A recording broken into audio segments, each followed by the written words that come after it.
మనము అప్పుడప్పుడు చూస్తూ ఉంటాము. చెన్నైలోని మెరీనా బీచ్‌లో చేపలు పడతా ఉంటారండి. అదేవిధంగా విశాఖపట్నంలో రామకృష్ణ బ్రిడ్జ్ దగ్గర కూడా చేపలు పడతా ఉంటారు. వాళ్ళ వృత్తి అండి. వాళ్ళు చేపలు పట్టి దాని ద్వారా జీవనం గడుపుతుంటారు. వాళ్ళ జీవన వృత్తి అది. అదేవిధంగా మనం బైబిల్‌లో చూసుకున్నట్టయితే సీమోను పేతురు కూడా చేపలు పట్టే వృత్తి అండి. ఆయన వాళ్ళ జీవన వృత్తి. చేపలు పడడము, దాని ద్వారా వచ్చిన ఆదాయంతో వాళ్ళు బతుకుతూ ఉంటారు.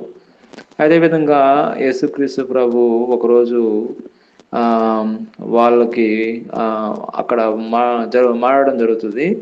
సీమోను పేతురు ఒక రాత్రంతా కూడా చేపలు పడడానికి పోతాడండి.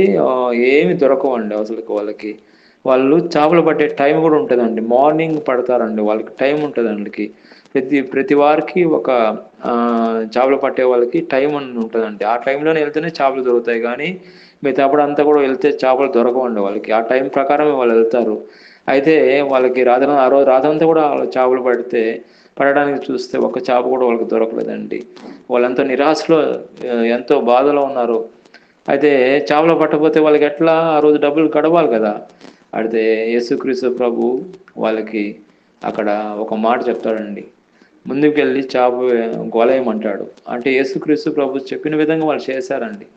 దేవుడికి ముందు స్థానం ఇచ్చారు. యేసు ప్రభు చెప్పిన విధంగా వాళ్ళు ముందు స్థానం ఇచ్చారు కాబట్టి, అప్పుడు వాళ్ళు వలయంగానే సమృద్ధిగా, సర్వసమృద్ధిగా పిగిలిపోయేంత చేపలు వాళ్ళు చూస్తారండి.